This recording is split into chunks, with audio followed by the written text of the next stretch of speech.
They keep lying to y'all on this app about Pinterest. I hate to break it to you. I hate to be the one. But you're not going to make $5,000 on Pinterest overnight or in 1 week. If it happens, I need to see some receipts. Especially if they be out here talking something that's organically. Show me the receipts. And I can say all this because I'm a Pinterest expert.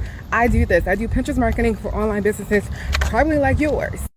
And one thing I won't ever tell my clients who pay me to help them drive more people and profit to their business is that we're going to make this amount of money in such a short period of time.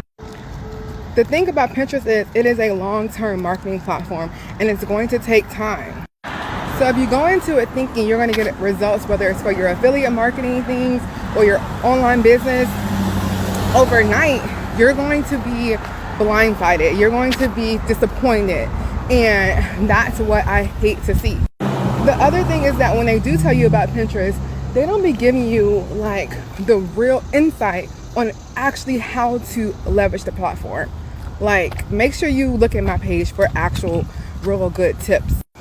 But that's all I got to say. Let me get back to my walk.